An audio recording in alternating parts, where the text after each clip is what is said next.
جب کوئی پکارنے والا مجھے پکارتا ہے تو میں اس کی دعا قبول کرتا ہوں، تو ان کو چاہیے کہ میرے حکموں کو مانیں اور مجھ پر ایمان لائیں تاکہ نیک رستہ پائیں۔ سورۃ البقرہ۔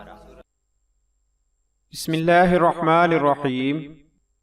اللہ کے نام سے شروع جو نہایت مہربان رحمت والا ہے۔ السلام علیکم ورحمۃ اللہ وبرکاتہ۔ اس ویڈیو میں آپ دوستوں کے سامنے سنن ترمذی کی حدیث نمبر 3466 سے گناہوں کی معافی کی ایک انتہائی مختصر اور آسان سی دعا اور اس کا ترجمہ پیش کیا جا رہا ہے۔ ویڈیو میں آگے بڑھنے سے پہلے نئے آنے والے دوستوں سے گزارش ہے کہ ہمارے چینل کو ضرور سبسکرائب کریں اور آنے والی ویڈیو سے باخبر رہنے کے لیے بیل آئیکن پریس کریں۔ شکریہ۔ حدیث۔